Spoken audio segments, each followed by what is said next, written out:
திருச்செந்தூர் சுப்பிரமணிய சுவாமி முருகனின் 6 படை வீடுகளில் 2ஆம் படை வீடாக திகழ்கின்றது. இது தமிழ்நாடு மாநிலத்தில் தூத்துக்குடி மாவட்டம் திருச்செந்தூரில் அமைந்துள்ளது.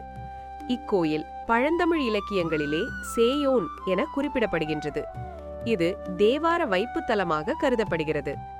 தூத்துக்குடி மாவட்டத்தில் மன்னார் வளைகுடாவை அண்டி அமைந்துள்ள இக்கோயில் சென்னையிலிருந்து 600 கிலோமீட்டர் தொலைவில் உள்ளது. சங்க இலக்கியங்களிலும் சிலப்பதிகாரத்திலும் குறிப்பிடப்பட்டுள்ள இக்கோயில் 2000 முதல் 3000 ஆண்டுகள் வரை பழமை கொண்டதாக கருதப்படுகின்றது. முருகப்பெருமானுக்கு கடற்கரையோரத்தில் அமைந்துள்ள ஒரு கோயில் இதுவாகும்.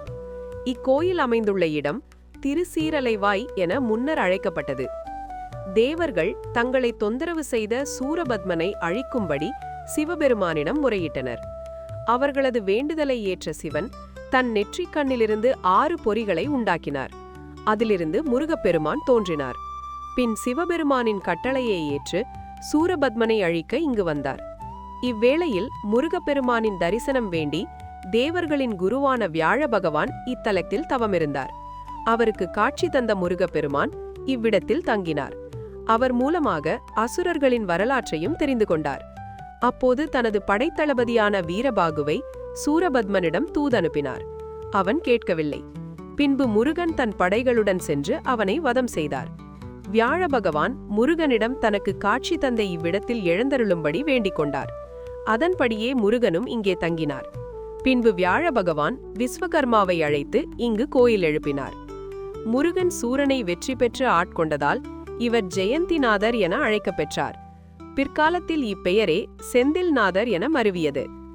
முருகனுக்குரிய 6 படை வீடுகளில் திருச்செந்தூர் மட்டும் கடற்கரையிலும் பிற 5ம் மலை கோயிலாக அமைந்துள்ளது. 157 அடி உயரம் கொண்ட இக்கோயிலின் கோபுரம் 9 தளங்களை கொண்டதாக அமைந்துள்ளது. முருகப்பெருமான் சூரனை ஆட்கொண்ட பின்பு தனது வெற்றிக்கு நன்றி தெரிவிக்கும் விதமாக சிவபூஜை செய்தார். இந்த கோலத்திலேயே முருகன் வலக்கையில் தாமரை மலருடன் அருளுகிறார். தலையில் சிவயோகி போல ஜடாமகுடமும் தரித்திருக்கிறார். இவருக்கு இடது பின்புறம் சூரில் ஓர் லிங்கம் இருக்கிறது. இவருக்கு முதல் தீபாராதனை காட்டிய பின்பே முருகனுக்கு தீபாராதனை நடக்கும். ஷண்முகர் சன்னதியிலும் சுவாமிக்கு பின்புறம் லிங்கம் இருக்கிறது. இவ்விரு லிங்கங்களும் இருளில் உள்ளதால் தீபாராதனை ஒளியில் மட்டுமே காண முடியும். இது தவிர முருகன் சன்னதிக்கு வலப்புறத்தில் பஞ்சலிங்க சன்னதியும் இருக்கிறது. இவர்களை மார்கழி மாதத்தில் தேவர்கள் தரிசிக்க வருவதாக ஐதீகம். சிவனுக்குரிய வாகனமான நந்தியும் முருகனுக்கு எதிரே இந்திர தேவ மயில்களும் மூலஸ்தானம் எதிரே உள்ளன. வெளியிலிருந்தபடி முருகரை தரிசனம் செய்யும் போதே பஞ்சலிங்க தரிசனம் செய்ய இயலாது. மூலவர் முருகரின் இடப்புறம் உள்ள சிறு வாயில் வழியே உள்ளே நுழைந்து சுற்றி வலப்புறம் வந்து பாதாள பஞ்சலிங்க தரிசனம் செய்ய வார நாட்களில் இயலும். திருச்செந்தூரில் முருகன் சன்னதியின் மேற்கு திசையில் ராஜகோபுரம் இருக்கிறது. முருகப்பெருமான் இத்தலத்தில் கடலை பார்த்தபடி கிழக்கு நோக்கி காட்சியளிக்கிறார்.